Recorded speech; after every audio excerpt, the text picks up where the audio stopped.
Kapag ang isang tao ay nakakaranas ng wasak na puso, karamihan ay may kanya-kanyang paraan upang harapin ito. Ang ilan ay maaaring mag-isa habang ang iba ay naghahanap ng paraan upang makalimot sa sakit. Gayunpaman, mayroong mga taong nagiging desperado na nagagawa ang mga bagay na may malalang kahihinatnan dahil sa kanilang matinding kalungkutan at galit. Sa kwentong ito, tatalakayin natin ang isang kaso na nagpangamba sa buong bansa ng Vietnam, isang kwento kung saan ang pag-ibig ay naging isang madilim at mapaghiganting pagkahumaling. Ito ang nakakagimbal na kwento ng pagpatay sa pamilya Binh Phuc. Noong umaga ng Hulyo 7, 2015, dumating ang kasambahay ng pamilya Binh Phuc sa kanilang villa upang simulan ang kanyang araw. Ngunit agad niyang napansin ang kakaiba. Ang likurang pinto ay nakakandado, ngunit ang harapang pinto ay nakabukas ng bahagya. Nang siya ay pumasok, sinalubong siya ng isang nakakatakot na tanawin. Ang buong pamilya ay brutal na pinatay. Gulat at takot, siya ay sumigaw ng tulong at agad na dumating ang mga pulis. Kumalat ang balita tungkol sa pagpatay na parang apoy na nagdulot ng matinding pagkabigla at kalungkutan sa buong komunidad, lalo na sa mga malalapit sa mga biktima. Mabilis na natukoy ng mga pulis na ang pagpatay ay naganap sa madaling araw, bandang 3:00 hanggang 4:00 ng umaga.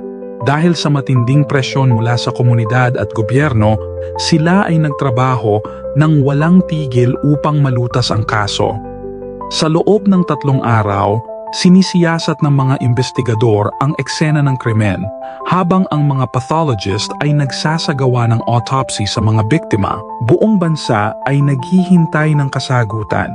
Nakalap ng mga pulis ang sapat na ebidensya upang matukoy ang mga suspek, at lumabas na ang mga salarin ay mas malapit sa pamilya kaysa sa inaasahan ng lahat. Ang investigasyon ay tumutukoy kay Nguyen Hai Duong at Vu Van Tin bilang mga salarin.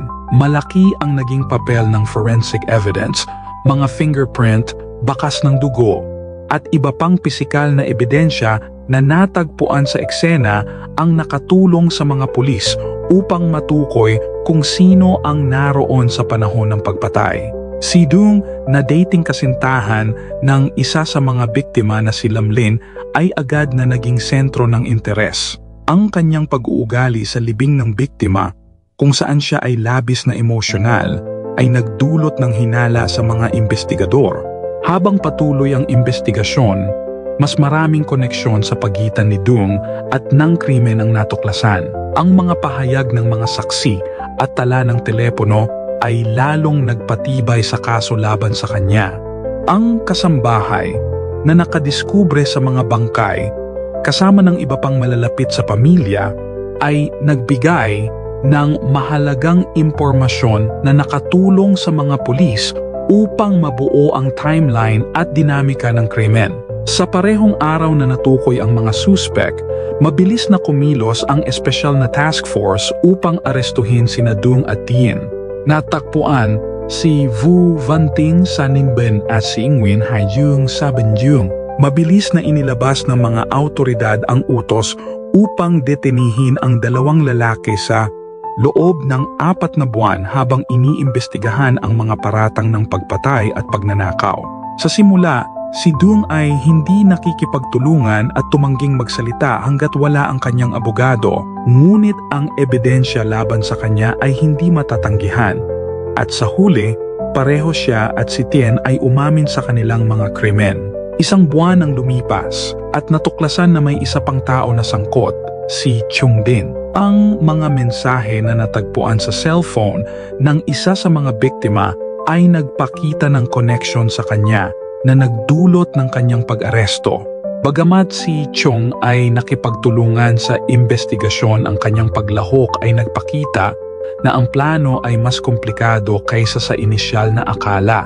Habang sinusubukang unawain ng bansa ang trahedya, ang mga tao ay nagbasa ng mga interview at ulat upang maunawaan kung ano ang nagtulak kay Duong at sa kanyang mga kasabwat na gumawa ng isang napakalupit na krimen. Ang kasong ito ay nag-iwan sa lahat ng tanong. Ano nga ba talaga ang nangyari sa bahay na iyon sa Binfuk? Upang maunawaan ito, mahalagang simulan sa lalaki sa likod ng lahat, ang mastermind ng nakakatakot na krimen na ito, si Nguyen Hai Dung. Siya ay ipinanganak noong 1991 sa Anjiang Province. Ang mga nakakakilala sa kanya noong bata pa siya ay naglarawan sa kanya bilang isang mabait at mahinahong tao. Pagkatapos makapagtapos ng high school noong 2010, siya ay umalis sa kanyang bayan upang mag-aral sa Hoc Mon District, Ho Chi Minh City. Nag-enroll siya sa Binh Duong Industrial College. Ngunit hindi siya nagtagal at umalis pagkatapos ng isang taon upang magtrabaho bilang isang manggagawa sa pagpoproseso ng kahoy sa lungsod. Noong Oktubre 2013, nagkaroon ng malaking pagbabago sa buhay ni Dung nang makilala niya si Letty An Lin sa pamamagitan ng social networking app na Zalo. Ang simula ng kanilang pagkikita online ay mabilis na naging isang romantikong relasyon. Parehong tila malalim ang pagkakakonekta at habang lumalago ang kanilang relasyon, nagpasya si An Lin na ipakilala si Dung sa kanyang pamilya noong Abril 2014. Subalit dito na nagsimulang magulo ang lahat. Ang pamilya ni Lin ay mayaman at kilala sa Vietnam. Si Le Van My, ang ama ng pamilya, ay isang matagumpay na negosyante na may-ari ng isang malaking kumpanya ng pagpoproseso ng kahoy. Siya ay naninirahan kasama ang kanyang asawa, 2 anak at pamangkin sa isang malawak na villa sa Chun Tan District, Binfuk Province. Kilala ang pamilya sa kanilang komunidad dahil sa kanilang kayamanan at estado. Sa simula, sinang-ayunan ng mga magulang ni An Lin ang relasyon ng kanilang anak kay Dung. Masayang-masaya si Dung at sinikap niyang mapanatili ang magandang relasyon sa pamilya ni Lin. Subalit, hindi lahat ng magagandang bagay ay nagtatagal. Sa isang punto, ang init ng pagtanggap ng mga magulang ni An Lin ay nagsimulang lumamig. Hindi malinaw ang dahilan, ngunit ayon sa mga ulat, tutol ang kanyang mga magulang sa relasyon nila ni Dung. Pangunahin dahil sa pagkakaiba ng kanilang kalagayang sosyo-ekonomiko. Sa maraming tradisyonal at konserbatibong lipunan, kabilang ang Vietnam, mas gusto ng mga pamilya na ang kanilang mga anak ay magpakasal sa isang taong may katulad na kalagayang sosyo-ekonomiko. Ang preferensyang ito ay maaring nagmumula sa pag-alala tungkol sa pagpapanatili ng katayuan sa lipunan, seguridad sa pananalapi, at maging sa kinabukasan ng kanilang mga anak. Malamang na nakita ng pamilya ni Lin na hindi angkop si Dung para sa kanilang anak, hindi lamang dahil sa mas mababang estado niya sa buhay, kundi marahil dahil sa pagdududa sa kanyang potensyal sa hinaharap. Marahil ay naramdaman nila na hindi kusa na magwawakas ang relasyon, kaya hinikayat nila ang kanilang anak na makipaghiwalay kay Dung at magsimulang makipag-date sa iba. Maaaring dahil sa pakiramdam ng tungkulin sa kanyang mga magulang o dahil talagang naka-move on na siya, sumang-ayon si An Lin. Tinapos niya ang relasyon kay Dung at nagpasimulang makipag-date sa iba. Ang paghihiwalay na ito ang nagpasimula ng isang serya ng mga pangyayari na humantong sa isa sa pinaka-nakakatakot na krimen sa kasaysayan ng Vietnam. Ang balita ng paghihiwalay ay nagwasak sa puso ni Dung. Labis siyang nasaktan at hindi matanggap kung paano ang babaeng minahal niya nang lubos sa loob ng halos 2 taon ay makakalimot sa kanya para sa iba. Ang kanyang kalungkutan ay mabilis na naging mas madilim. Nagsimulang mag-ugat sa kanyang isipan ang selos at puot, at ang mga emosyong ito ay lumago upang maging isang mapanganib na pagkahumaling.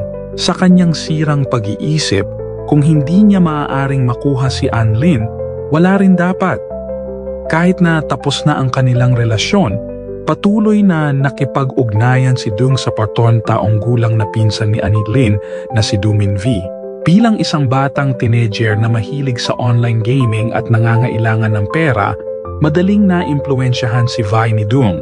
Sinasabing kumbinsihin ni Dung si Vi na magmanman sa kanyang sariling pamilya sa ilalim ng paliwanag na ito ay bahagi lamang ng isang pekeng pagnanakaw na target si Mr. Lavanmay, ang ama ng pamilya. Upang lalong makuha ang loob ni Vi, ipinangako ni Dung na babayaran siya. Bilang isang batang madaling maimpluwensyahan, sumang-ayon si Vi nang hindi alam ang magiging nakamamatay na kahihinatnan ng kanyang mga ginawa. Mahirap unawain kung paano maaaring mabuyo ang isang teenager na ipagkanulo ang kanyang pamilya para sa pera. Ngunit ito ang simula ng isang tunay na nakakatakot na pangyayari.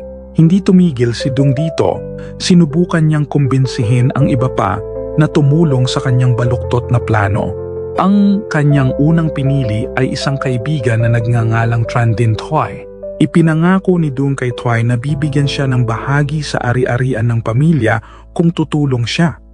Sumang-ayon si Thuy at noong Hulyo ata, pareho silang pumunta sa bahay ng pamilya ni Lin upang isagawa ang plano. Subalit nang dumating ang sandali, si Vi na dapat sana ay magbubukas ng gate para sa kanila ay nag-atubili. Nagpasya siyang hindi na sumali sa plano na nag-iwan kay Dung ng pagkabigo at galit sa batang lalaki. Kinabukasan, umatras din si Thuy na nagsabing kailangan niyang alagaan ang kanyang may sakit na lola.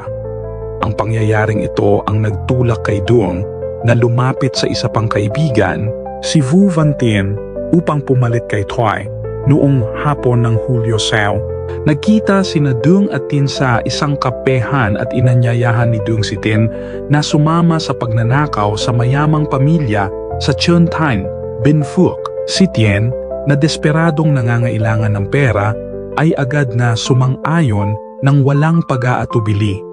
Inilahad ni Dung ang buong plano kay Tien na ipinaliwanag ang bawat detalye at ipinakita ang mga kagamitang inihanda niya para sa krimen.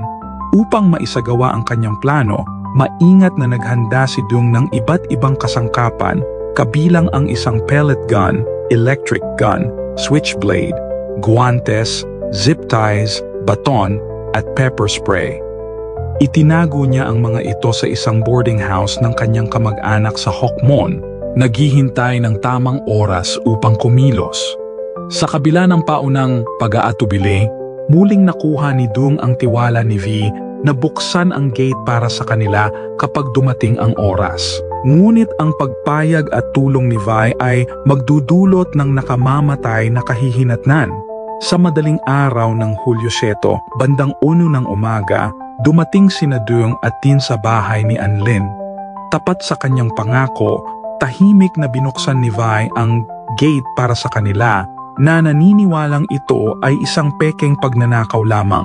Ngunit nang makapasok sila, agad na sinakal ni Dung at Tien si Vi hanggang sa mawalan ito ng malay.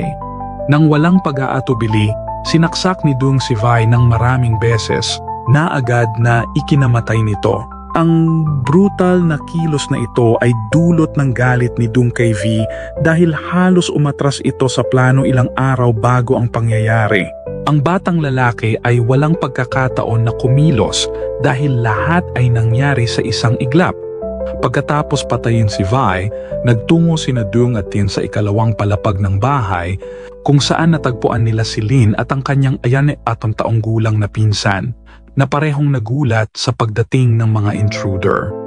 Nang walang awa, tinalian ng mga lalaki ang mga bibig ng dalawa at itinali sila sa isang bintana. Ayon sa mga ulat, nagmakaawa si Lin kay Dung na tumigil ngunit hindi ito pinakinggan. Si Dung ay lubos na nakatutok sa kanyang pagnanais na maghiganti upang tumigil. Pagkatapos, bumaba ang mga lalaki sa unang palapag kung saan natagpuan nila ang mga magulang ni Anlin at ang kanilang 10 taong gulang na anak. Tinalian at tinape nila ang 3 miyembro ng pamilya bago tanungin kung saan nakalagay ang mga mahahalagang bagay. Sa desperadong pagtatangkang iligtas ang kanilang buhay, dinala sila ng mga magulang ni Lin sa family safe. Ngunit nang buksan ito, walang laman na pera o mahahalagang bagay. Dahil sa pagkabigo, winasak ni Dung at Tien ang silid at sa huli ay nakakita ng mahigit 4 milyong Vietnamese dongs at ilang US dollars. Ngunit hindi nasiyahan si Dung sa pera. Pagkatapos kunin ang lahat ng maaari nilang makuha, brutal na sinaksak at pinatay ni Dung at Tien ang mga magulang ni An Lin at ang kanilang anak na lalaki. Ang karahasang ito ay nakakagimbal at ang antas ng kalupitan ay nagdulot ng matinding pagkabigla sa buong bansa.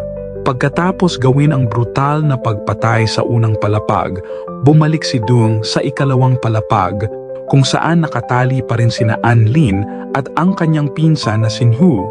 Tinanong niya kung saan nakalagay ang mga ari-arian ng pamilya, ngunit si Nhu na takot ay nagsabing hindi niya alam. Ang sagot na ito ay lalong nagpagalit kay Dung. Doon mismo, sa harap ni An Lin, malamig niyang pinatay si Nhu. Pagkatapos patayin si Nhu, umupo si Dung sa harap ng umiiyak na si An Lin. Nagsimula siyang magsalita tungkol sa kanyang paghihirap, kung gaano siya nasaktan nang iwan siya nito. Para bang kailangan niyang maunawaan ni An Lin ang kanyang sakit bago siya magpatuloy. Nang mailabas na niya ang kanyang mga emosyon, kinuha niya ang kanyang kutsilyo at tinapos ang buhay ni Lin. Sa gitna ng lahat ng karahasang naganap, ang 22 buwang gulang na kapatid na babae ni An Lin na si Na ay nagsimulang umiyak. Kahit nakakagawa pa lamang ni Dung ng mga nakakatakot na pagpatay, bigla siyang tumigil at marahang inaliw ang bata hanggang sa makatulog ito. Isang nakakagimbal at kakaibang contrast ito sa mga nangyari. Pagkatapos, naglibot sina Dung at Tien sa bahay at kinuha ang lahat ng mahahalagang bagay na maaari nilang makuha, tulad ng mga cellphone at iPad na nagkakahalaga ng humigit kumulang 50 milyong Vietnamese dong, at pagkatapos ay umalis. Nagtungo si Tien sa Hoc Mon, habang si Dung ay nanatili sa Chon Tan na nag-iisip na maaari siyang manatiling hindi pansinin. Nagpakita pa siya ng kapal ng mukha sa pamamagitan ng paglibot sa lugar ng krimen, nagpapanggap bilang isang sawing ex-boyfriend na umaasang walang maghihinala sa kanya.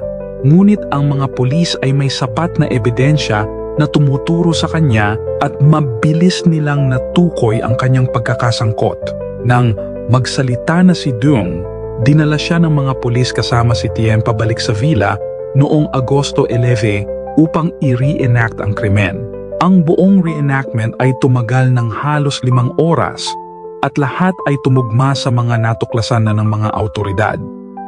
Noong Nobyembre 4, opisyal na sinampahan ng kaso sina Dung, Tien at Tuay sa kasong pagpatay at pagnanakaw, mga krimeng maaaring magdulot ng parusang kamatayan ayon sa batas ng Vietnam.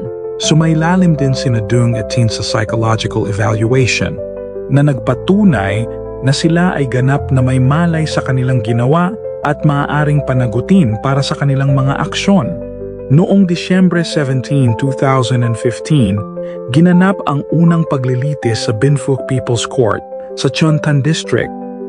Ito ay isang malaking pangyayari na daan-daang pulis ang nakadeploy upang mapanatili ang seguridad at kaayusan. Sa huli, nagpasiya ang korte na si Nguyen Hai Dung ang mastermind sa nakakatakot na krimen. Siya ang nagplano ng lahat at nanguna sa pagpatay. Si Vu Van Ting ay kasabay niya na tumulong sa pagganap ng brutal na pagpatay. Kahit na hindi direktang nakibahagi si Tuay sa pagpatay, siya ay nahatulan pa rin dahil siya ang nagbigay ng mga kagamitan na naging daan upang magawa ang krimen. Nang matapos ang paglilitis, parehong nakatanggap ng parusang kamatayan sina Dung at Tien.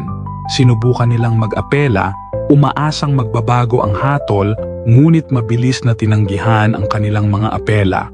Si Tuay sa kabilang banda ay nahatulan ng 13 taon sa bilangguan para sa pagpatay at karagdagang 2 taon para sa pagnanakaw.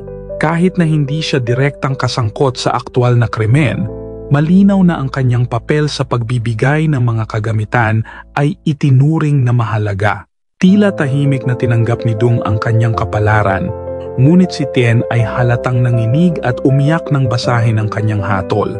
Noong Nobyembre 17, 2017, si Nguyen Haijung ay inilipat mula sa Binphuc Prison patungong Binjung Province, kung saan siya ay pinataw ng parusang kamatayan sa pamamagitan ng lethal injection. Si Vu Vanting ay sumunod sa parehong kapalaran 1 taon makalipas na pinataw din ng lethal injection noong 2018. Ang mga pagpapatupad ng parusang ito ay labis na nakaapekto sa kanilang mga pamilya, lalo na sa pamilya ni Tien. Bago siya pinataw ng parusa, humingi ng paumanhin si Dung sa pamilya ni Tien na nagpahayag ng matinding pagsisisi sa paghatak sa kanilang anak sa ganitong kalagayan. Ngunit ang pamilya ni Tien, na labis na nasasaktan at nabigla, ay tanging katahimikan ang nagawa. Hanggang ngayon, patuloy na nagtataka ang mga tao kung ano ang maaring magtulak sa isang tao na gumawa ng isang napakalupit na krimen. Ang pagkawala ng mga inosenteng buhay, lalo na ang isang sanggol na nasa gitna ng lahat, ay patuloy na nagpapahirap sa marami. Habang ginugunita natin ang mga biktima, umaasa tayo na sila ay nakasumpong ng kapayapaan at nagbibigay tayo ng lakas sa mga malalapit sa kanila. At para sa atin, yakapin natin ng mas mahigpit ang ating mga mahal sa buhay at manatiling ligtas.